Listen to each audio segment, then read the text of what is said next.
Welcome to The Passion Pod with your host, Chris Johnson. Thanks for joining us. Now sit back, relax, and enjoy the feature presentation. Welcome back, friends. Today, it's the nicest day so far of our trip out in Los Angeles in Marina del Rey, which apparently is where our guest is at least based close to the beach. So welcome to the show. She's been a TV host, a fitness expert. She travels the world, a director, snowboarder, paddleboard. You do everything, right? So welcome to the show, Lauren Abraham. Hi. Thank you for coming. Thank you for having me. Yay. In your own words, who are you and what are you passionate about? Okay, well, like you said, my name is Lauren Abraham, and I am passionate about action sports, travel, and connecting good people together to other good people. Yeah, speaking of good people, Chastity Ashley, who's a guest on the show, one of my favorite guests ever. Shout out to her. She's the best. She's the one who connected the two of us. How do you know her? Well, I was an ambassador for a nightclub in Hollywood that she was performing at called Tribal. It's kind of like an underground cool kids club, very expensive to get in, very, very tiny and small. She was performing there.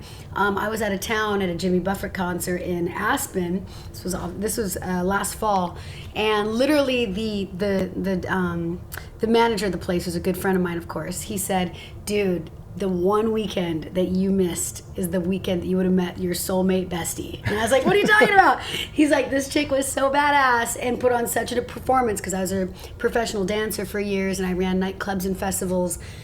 For 9 years I was in that scene. And so I reached out to her and I said, "I'm sorry I missed your show." And she said, "That's okay, I'll take you horseback riding when you get back to town." And sure enough, she did, and we became besties, just like you said.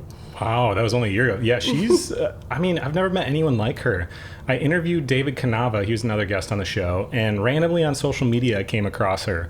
And I was sitting in my skateboard shop way back in Wisconsin, and I think she liked a photo of mine or something, and I clicked on it, and I was like, whoa.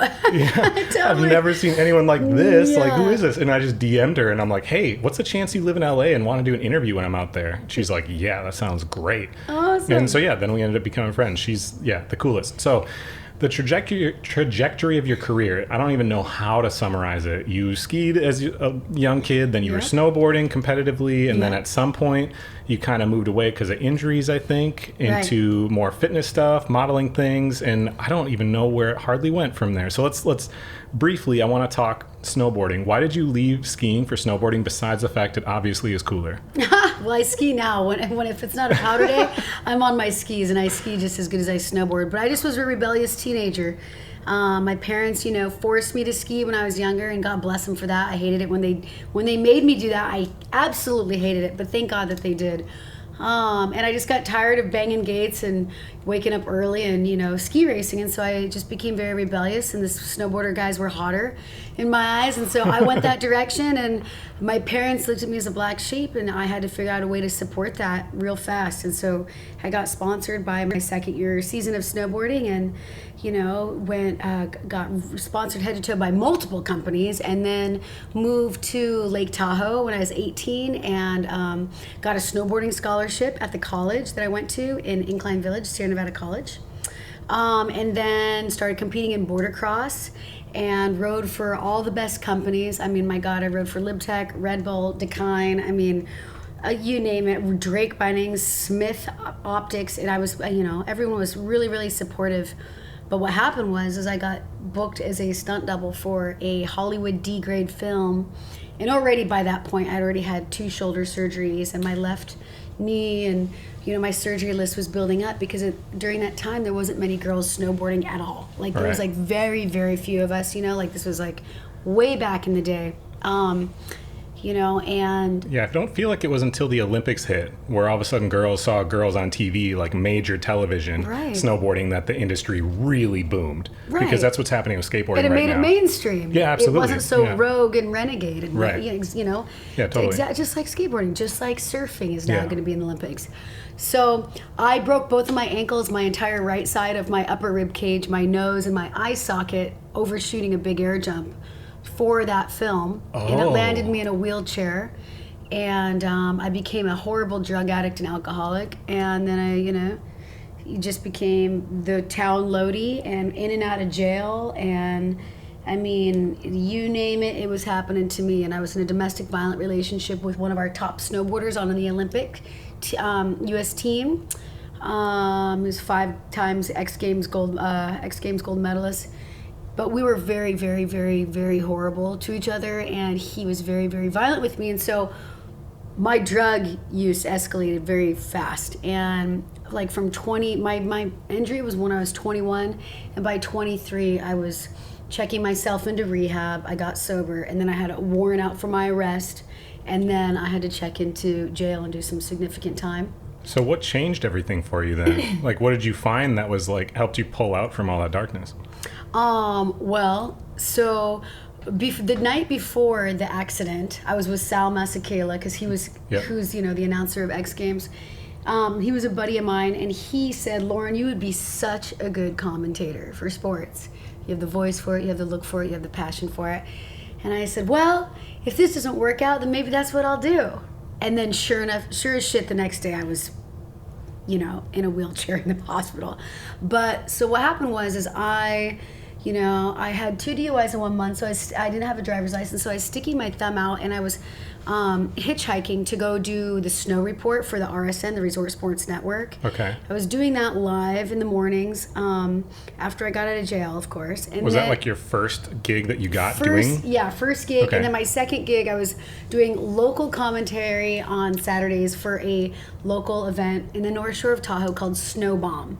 So I'm doing local commentary for the up-and-coming kids like Jamie Anderson and, all these, Tim Durchie, all these guys that are in the X Games now. Yeah. Okay? It was their amateur contest, and I was there watching them throw down their first tricks and commentating it.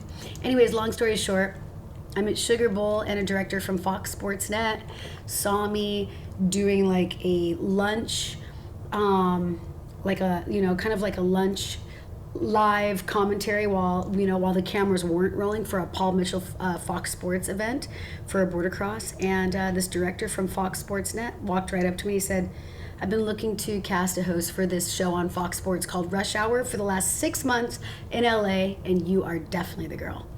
Wow. So, Okay. yeah, just like that. He's like, "Can I put a camera in your face and see what happens?" And I was like, "Yeah."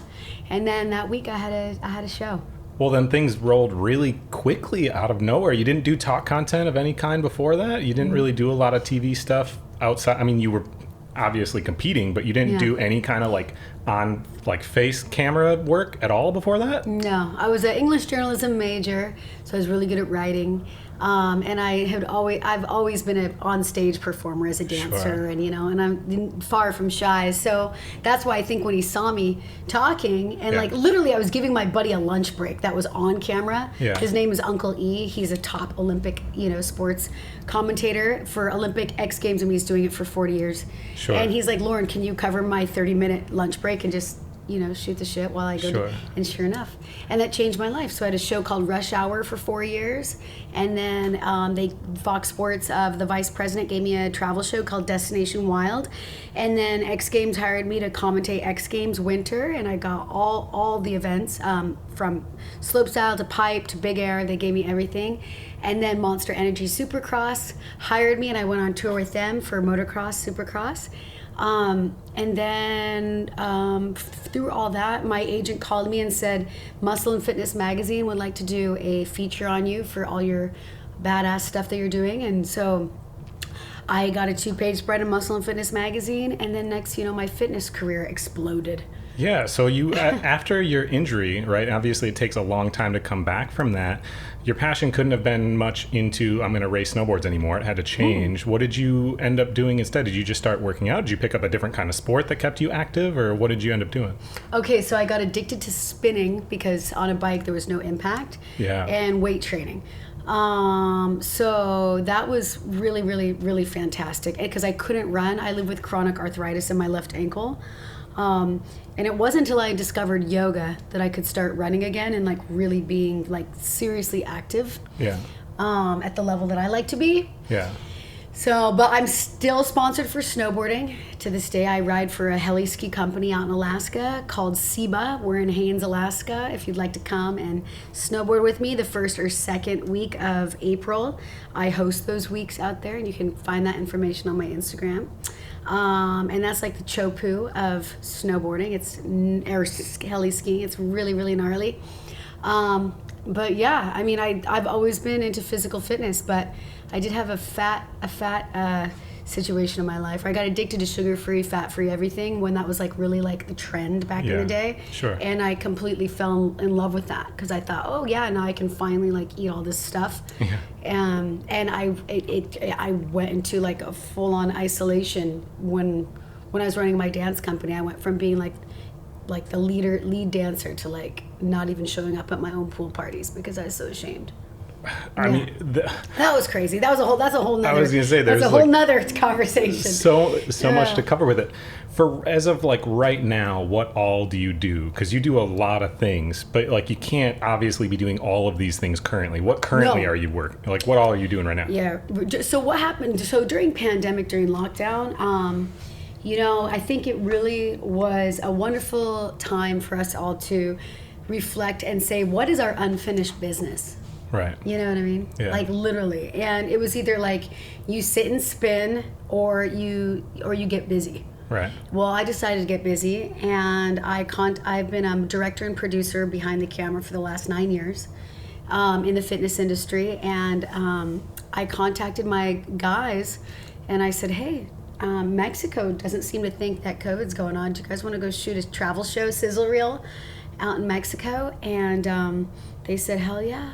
And so we did. And so we traveled, and I went and took a show that I wrote in 2012 called Insider Escapes, and took a bunch of my friends and some influencer chicks, and we went and had a great time in Tulum. And I've been shopping my show around, and it's pretty freaking amazing. So that's what I've been working on. How do you even pitch something like that to get everybody involved? Because like to get the right videographers and all that, because I'm sure you're doing some of it, but you can't do all of it. How do you find the right people? I have a crew. I just brought my 2 guys. Sure. And a bunch of hot chicks. And then we knew a bunch of people out in Tulum from previous endeavors there, adventures there. Sure. I mean, this whirlwind of a life sounds incredible. So I'm trying to track it back down here. So you got into the fitness stuff after you did 4 years of doing this show, right? Then did you switch fully into fitness mode? Fully, at that point? Yeah, I was doing my show and my dance company at the same time. What kind of dance were you doing? I was the entertainment producer for Nikki Beach, Harrah's, Harvey's, Caesars, Beverly Hilton, EDC, Lightning in a Bottle, Coachella. Like I had 24 girls on payroll, and we were you doing like choreography or costumes, private parties, wow. like amazing. Yeah. Some people say I mastered the Marie Antoinette. Oh wow! Okay. So yeah, it was really, really, really, really, really fun. That was a fantastic chapter. You know, I've danced up on stages with Cascade, Calvin Harris, Tiesto, Paul Oakenfold. You know, like we danced for the best of the best. I don't understand how you could even have time for all that. How did you have time to? Because you were dancing forever. How did you find time to do dancing and snowboarding and all that, like all at the same time? How could you possibly even keep up with it all? Well, because they say when busy people are busy, they make time. People that are not busy don't have time. Okay, fair enough. What was the first big opportunity? Because obviously travel's like a huge thing in your life. What was the first big opportunity to travel outside of the States? Well, my parents raised me a lot in Baja, but I got really, really, really lucky. My travel show and action sports show and all that stuff was domestic. Right. But my fitness career, when that boomed, oh my God. They had me speaking and teaching yoga and fitness and emceeing, because I love emceeing big events, everywhere from China to Peru. I mean, just all over the place. It was absolutely incredible. And then I love to travel for surfing. And so I'm always, going to Bali or Costa Rica or Nicaragua or Cabo or something like that. Sure. With a boyfriend. Yeah. Is that who taught you how to surf, or how did you learn how to surf? My boyfriend's really taught me how to surf, and then and my husband got me really, really great But then I always kicked their ass snowboarding, so that was good. So it was, it's like, the yin to the yang. But really, my fitness career really got me traveling a lot, for work. And it was awesome. And what I really believe, when you get an opportunity to travel for work, I really felt sorry for my fellow fitness friends that would not take advantage of the situation, because you get to pick the dates that you arrive and leave. You know what I mean? Oh, sure. So yeah, because they only need you certain days. Right. And yeah. so you're there for an expo, or you're there for whatever it is that you're there for. And I would always arrive 2 to 3 days early and then stay 2 to 3 days, because by arriving, I'm discovering the place by myself. I'm hanging out with the locals. I'm getting to know the best restaurants, the best beaches, all the local cool stuff, because I'm gonna dive in. Yeah. And then by the time everyone else gets there, my homies that are in my, my colleagues, then I get to show them the cool shit. And then they leave, and then I get to go back to the locals and celebrate a little bit more, or, dive in and find more surf breaks. Like I went to Peru, okay, to go and MC and do this huge fitness tour to all these different, supplement brick and mortars, okay? Yeah, okay, and sure. they're like, little health stores and stuff. Autograph signings, the whole thing. Yeah. And I got on the plane, and we're flying to Peru, and literally this hot flight attendant, okay? He literally comes up, he's like, "Oh, what brings you to Peru?" And I'm like, "Well, work, but I'm going 3 days early to surf." And he goes, "You're a crazy surfer girl?" And I'm like, "I am." He goes, "Well, I surf for Hurley, and I have the next 2 days off, and I'll take you to the best breaks." It's like, boom, there it is. And so little things like that, But if I was going there to work and I said to him, "Oh, I'd like to come back and surf someday," Yeah. I haven't been back to Peru since. But I got to surf for 3 days because I went there 3 days early. See, I went surfing in Peru, but it was with an instructor in Lima really quick, because I'm not good at surfing yet. In Miraflores?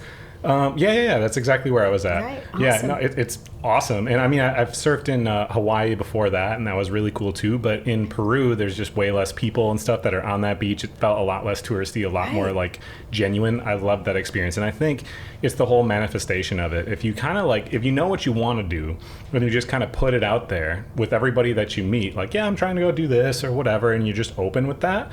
A lot of times, little doors will open along the way. That you would have never expected, but so many people are really introverted and they don't want to share these things, so those opportunities don't, pop up. But when you see the opportunity pop up, you got to be able to take advantage, even sometimes when it's man, I don't know if I'm ready for this. I think those are the times that you have the best times, make the best memories, right? Yeah. Well, you're open to receiving. If you're closed off, no one's going to be knocking at your door. Of all the places you've traveled to, what's one that sticks out that you would love to go back to and stay longer? Oh God, I could live in Europe. In that, and from we honeymooned in Spain, and which part, Barcelona area, or? So we flew into Barcelona. Okay. We did San Sebastian. We surfed in Biarritz, France. We went back to San Sebastian and we partied in Ibiza. So I love that. But we got married in Zermatt. Okay. Switzerland. And I think that the skiing and the snowboarding in Europe is so next level, because everything is bougie, everything is super, super extreme, off-piste. It takes really real athletes to understand the mountains there. Sure. We're heading to Chamonix this next winter, and we're going to back to Zermatt, and then we're going to go to Chamonix because they just added it to the Icon Pass. What's the Icon Pass? The Icon Pass is the Epic Pass. The Icon Pass is, you have to have an Icon Pass if you're at the, if you're traveling for snowboarding, because there's there's 20 resorts on there. Sure. It's $1,000. So it's all, it's all inclusive. Yeah. Okay. So you could choose Icon or Epic, and they kind of go against you. They are in competition with each other. But we choose Icon Pass because those are the mountains that we love. But yeah, so we're in the process of buying a place in Cabo right now at our favorite surf break at Zippers. So that's cool. But yeah, I think, I love living out of a suitcase in the winter. I chase storms literally professionally, for all the companies that I still ride for. And so being able to go to Chamonix is going to be really exciting.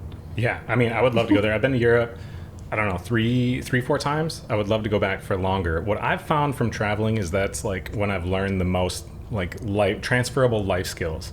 You know what I mean? Right. Because you see how other people live and you're like, whoa, I love this about your lifestyle. Not necessarily the entire thing, but you find different things about different cultures that you're like, I've never thought about that, you know, Right. or my belief system, like I place so much value on this thing that in this culture they don't even care about.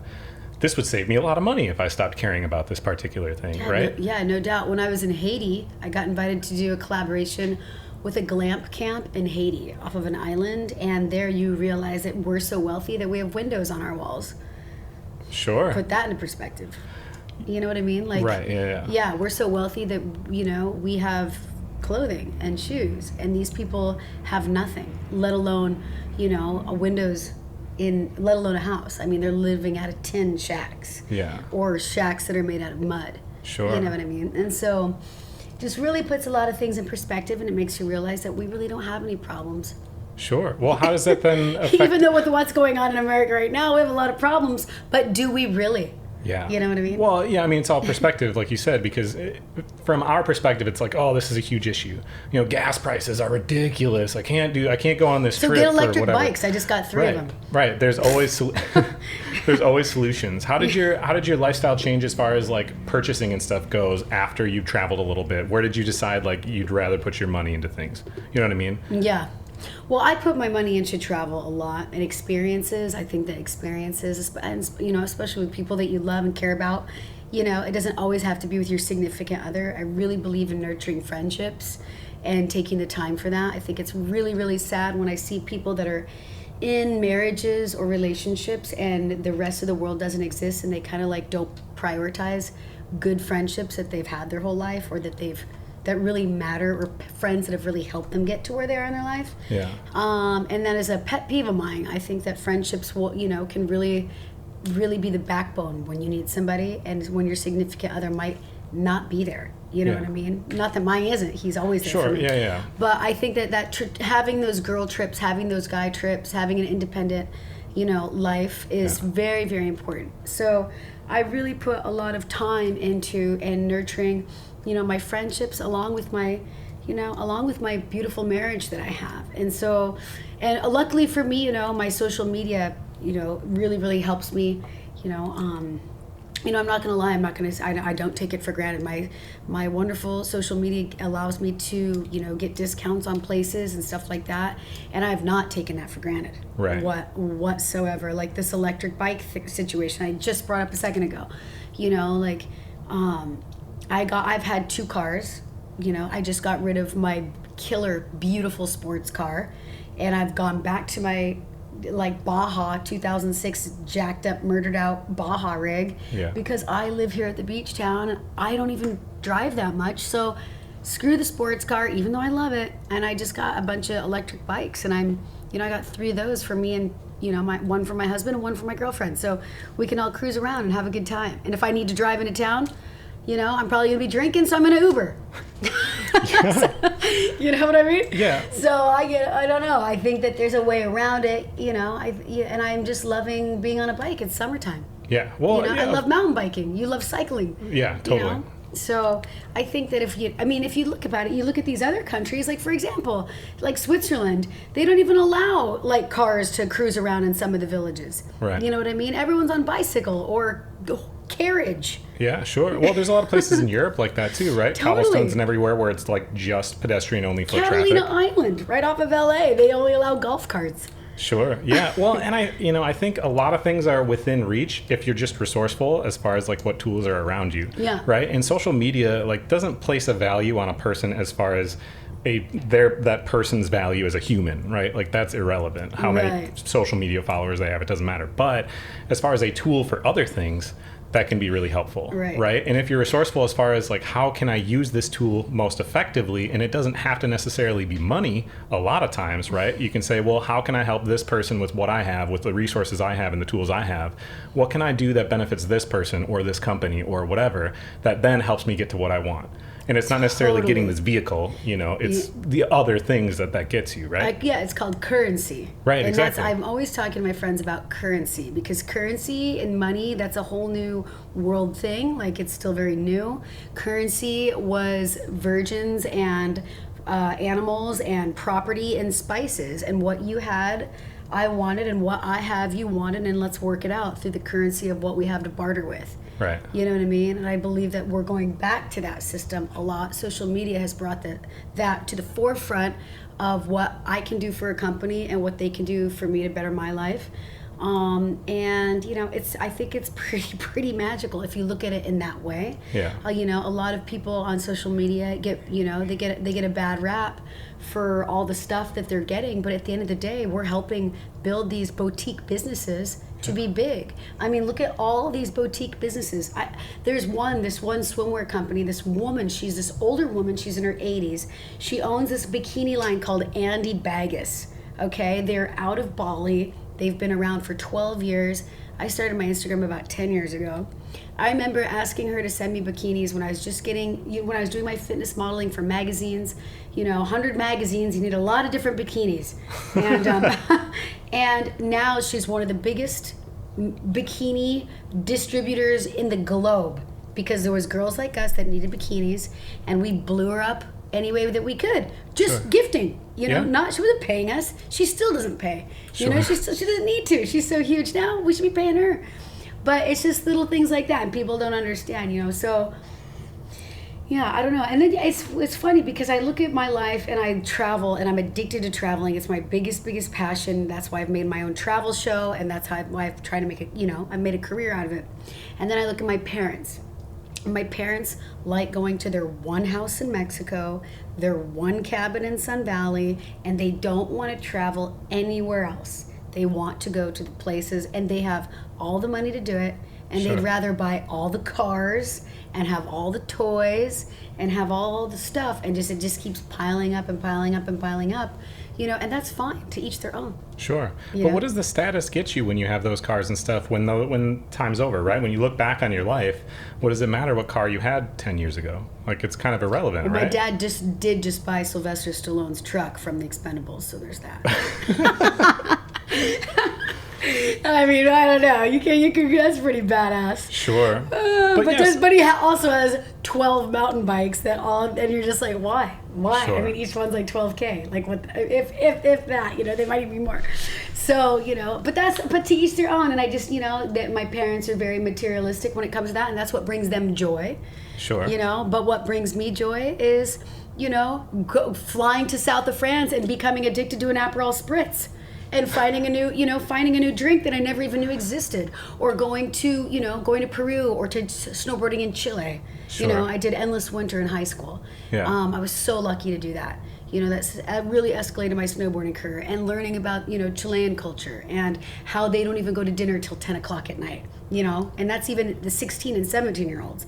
Yeah. All these different cultures. Yeah. Well, yeah, I mean, in Spain it was kind of like that too, where the day's just much more spaced out. Yeah. We here kind of do our 9 to 5, and then the whole evening's open. There it's kind of like, breakfast, but then your lunch, you have 3-4 hours off to go do whatever, you know what I mean? And it's just kind of spaced out throughout your day. But that's, again, coming back to like looking at different cultures and saying, well, what parts of each of these different lifestyles do I think would benefit me if I pulled it into my life? You know what I mean? And everyone wants different things, and that's totally okay. Some people want to have that consistency, that's when they can relax the most, which that's one thing, like with me, I need to do way better is finding a time to relax, because when I go, I'm like you, and I want to like fill my schedule with like, well, what things are available that are only available here that I can't get back home? I need to go do all these things. When I was in Thailand and I had a little bit of time off one day, I'm like, I should go ziplining. Like, I keep seeing all these trucks that say ziplining. I don't need to, but I'm going to go, you know what I mean? And then I go and have a crazy time. But then when I'm done with it all, I'm exhausted, and I'm like, maybe I need to work on my health. Which, speaking of health, you're still really on top of all that stuff, right? Like, you still are a fitness instructor, and like, because we don't have to spend a lot of time talking about the book, but you did a book at some point, right? Was that a while ago? Yeah, I've written a 260-page health and wellness book. It's called California Dreamin'.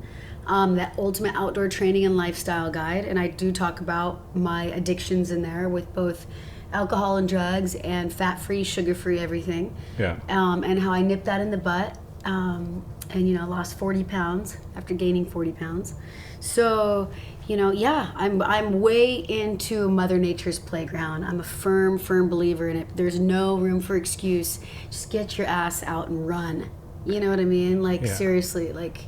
Well, I You remember. don't need anything to have a healthy body. But this is also coming out of the mouth of someone that likes to let loose. I Yeah. love to burn the midnight oil and watch the sunrise with my friends. At a good party and be there when the DJ's playing. I do have a balance. I was clean and sober for 9 years. Yeah. I met my husband in AA. And after 9 years of sobriety, and my own sponsor was like, hey, I think that you might have been a victim of circumstance from having the shit beat out of you when you're in that wheelchair. Right. Maybe you should see what happens if you step out. And I did step out, and I've been stepped out, for the last 8 years. And my husband is still clean and sober, and I tie one on enough for the both of us, and we don't have a problem with it. Sure. We don't have a problem with it. Yeah, well, and I think with relationships, and you had talked about that before, I think if your only person you spend time with is your partner, you're kind of putting way too much on them to be too many different roles within your life.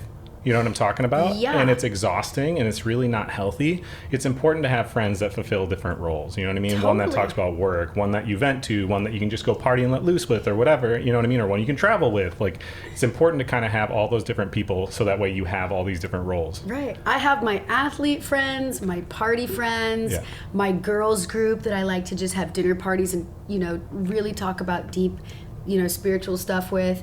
I think it's, my best group of guy friends that, don't even fit into any of those characters. I just go have a beer with. Sure.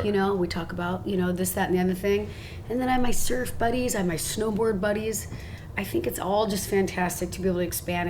And then as you get older, you realize that, people come and go in your life, and that's okay. It's okay to turn the page and create another chapter. Yeah. And it's okay to love hard and not be afraid of really diving into these friendships where I feel like, it's really sad right now. I feel like a lot of people are so disconnected in what real connection is because, for example, I have a friend, oh my gosh, she'll fall in love with a guy that she's never even met before because they're having these FaceTime conversations Sure. for hours, and they met on an app or whatever. I'm like, yo, that's not the real deal. You Right. need to spend time, get together and break bread together and feel and touch each other. Yeah. Hello. Well, and I think you got to look at relationships and everything really as an experience rather than looking at I feel like people almost put a material on it, right? They're like, hey, that's my friend, not your friend. And they almost put some kind of ownership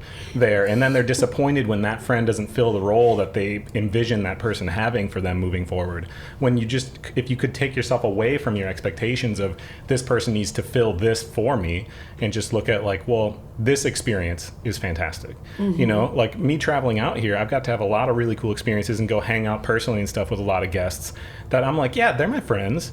Even though I've only hung out with them 2 times because I don't live here, and there's just no, right, exactly. There's no expectation, but it's cool. And Chastity or whatever, I can just text her and say, hey, I'm going to be coming to town. What's up? And there doesn't have to be an expectation. I think that's one of the most beautiful things about it. So friendships, I think, are usually kind of entwined with work. How do you, especially when you do things that you care about or in general this type of lifestyle, how do you balance friendship and work relationships without it getting sour? How do you maintain boundaries with that stuff? Okay, well, that's a really, really great question because I've had some significant business partners in the last 10 years where things you never in a million years would think would have gone sour.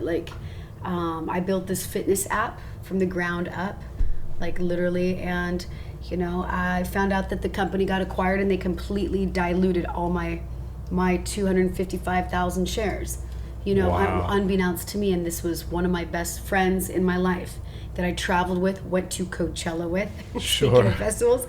I mean, literally signed all the, I was the first athlete signed to his company, ran all of his media. I never in a million years thought that person was going to do that to me.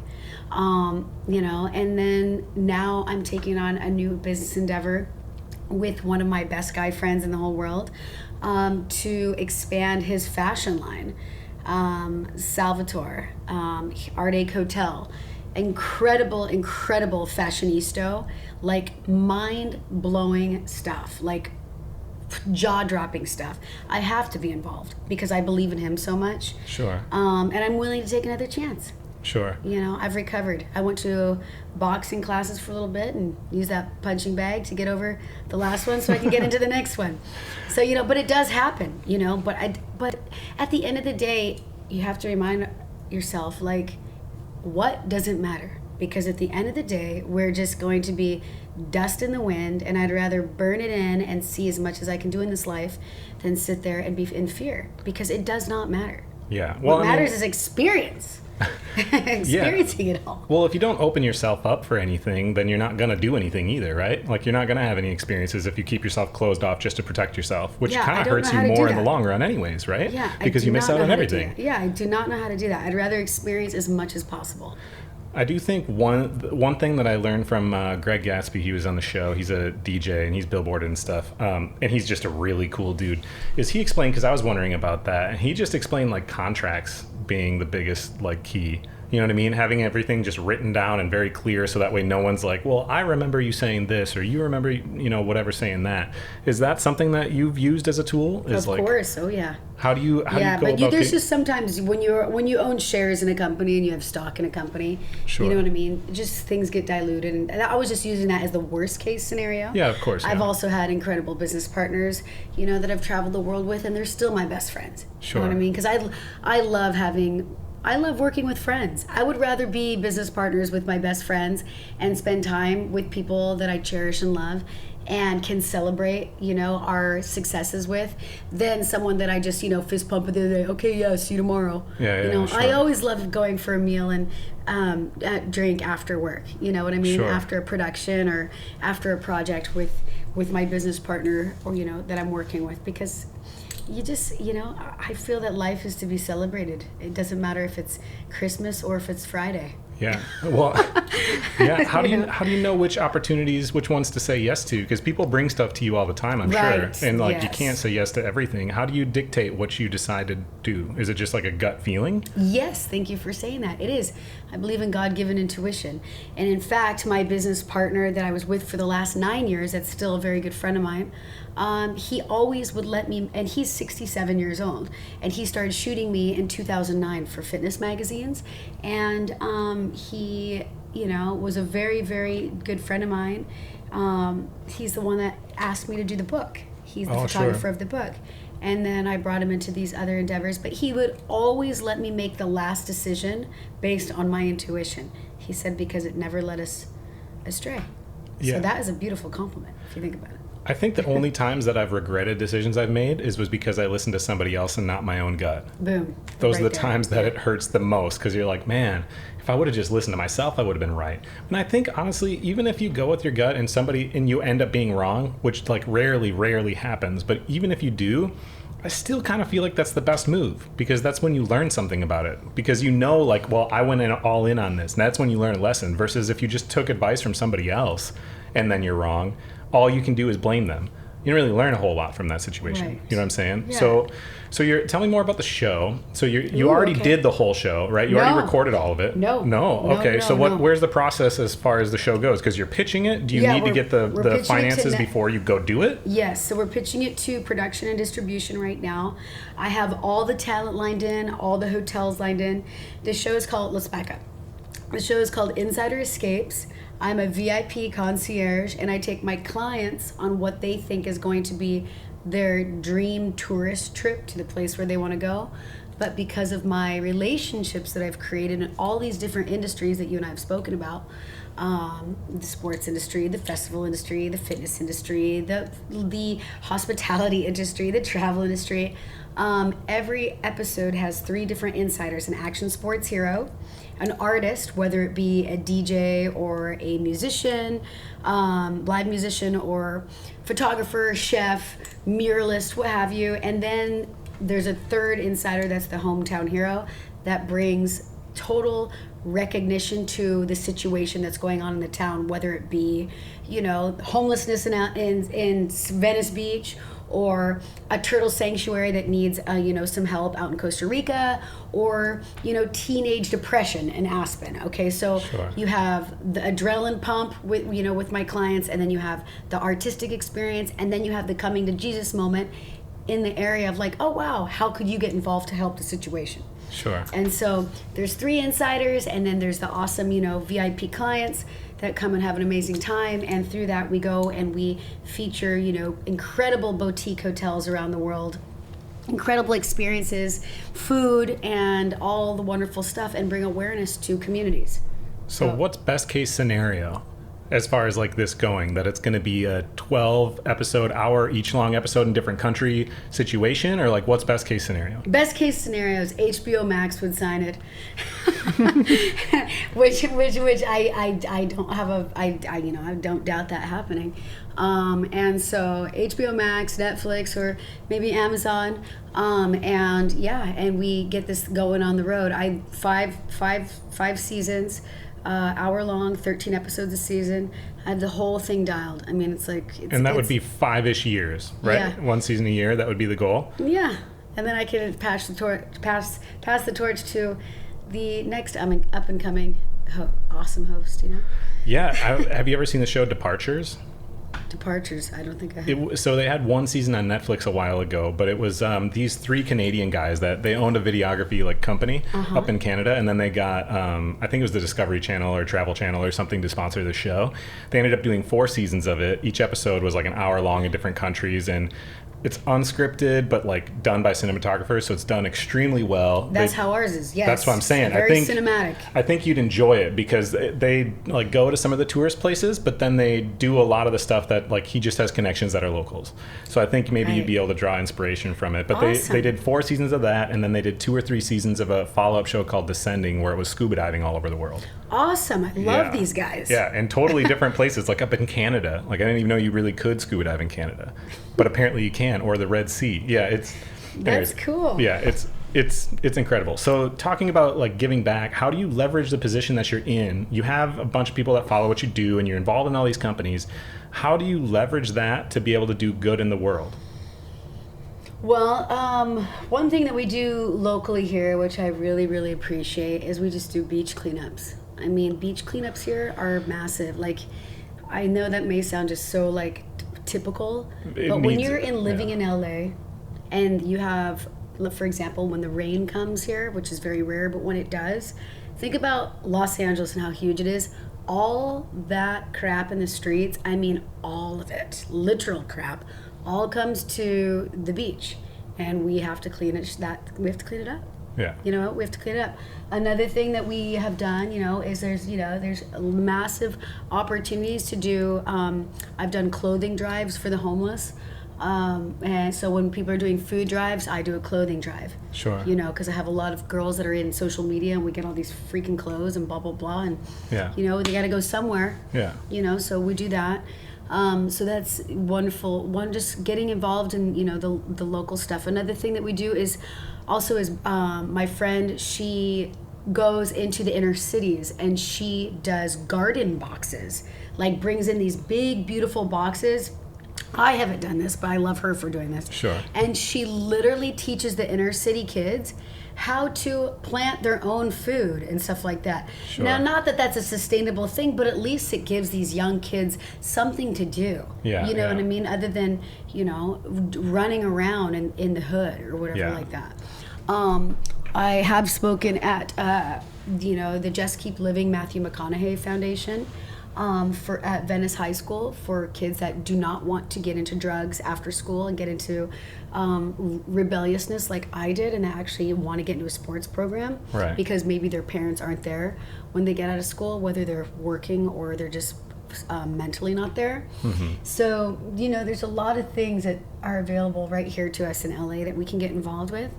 And then my husband does a lot of motivational speaking. Sure. Honestly, I think if anyone just posted to their Instagram story, hey, I want to do something to help my community, send me DMs. They would probably be able to find something really cool locally that they could work on. I'm on the Parks Commission for my city, so I do a lot of different things that are like youth related. Owning a skateboard shop, that's kind of part of it. It's like a whole clubhouse that I have there, and we do this thing called Skateboards for Kids, where people donate money to it, and then we build skateboard completes and donate them to like the homeless shelter and the different middle schools and stuff.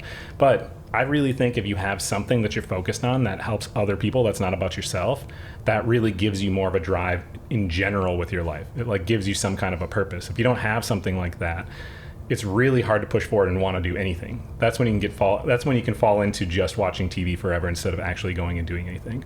Right. So hence my show, the whole local hometown hero. That's what I'm saying. Every episode, bringing awareness to what's going on there in that community, and it can be completely polar opposite to the episode before. Yeah. Or something you just never would ever think. I mean, you would never in a million years think that Aspen has the biggest suicide rate. Aspen, Colorado, the bougiest, most beautiful place, my favorite place to throw my birthday party. If I could afford to live there, I'd be living there now. But they have it's called the Paradise Paradox. Huh. And I would have never thought you would have never thought that, right? Yeah, totally. It's just so crazy. So anyways. Well, you've lived in an incredible life already. There's a lot more that's going to happen, but I want you to pick a moment. When you do something you care about for a living, you tend to have a lot of really unique experiences that mean a lot to you that typically aren't like money related. Like a lot of other people's jobs, they're excited with their career when they get promoted to a position they were working on for a long time or whatever, which is great, but it's not usually as meaningful, right? As some of the different experiences you get to have, whether it's in this country or affecting this person or speaking at this event. Can you share a story of a unique experience you're really grateful for, but it only happened because you chose this path? Oh, okay. Well, I think, every season, I mean, this might sound a little selfish, but it's the truth. Every season, I get to go to Alaska and I get to go heli skiing. And during that time, I get to partner up with some very, very beautiful, beautiful friends of mine that I get to open up a door of a bucket list for them that they've always wanted to do, was go heli skiing or heli boarding. And for me to be able to share that week with someone that is so close to me, whether it be my brother or really good guy friends of mine, it really, really means a lot to me, because the Aurora Borealis Northern Lights come out while we're there every single time. Wow. We do moose tracking, we see wild animals, we see the killer whales, we see the bears. There's nothing around other than one dive bar and pool. There's no chicks around. You know what I mean? In this town called Haines. Sure. Not to turn anyone off from coming, but really it is about Mother Nature's playground. It's about testing your limits, diving and into the gnarliest backcountry glaciers, with the best powder you've ever had in your life, with the best conditions, and really, really testing your limits. And when I get to see people that I care about, that I really, really love, like break through that whole fear barrier in a place where they've always wanted to go, it brings me so much joy. And I go, yeah, it makes me just go, yep, told you could do it. I know that's probably wasn't what you're expecting to hear, but that's truly brings me so much joy. Yeah, well, I mean, until you've experienced something, you just don't know what you're even missing.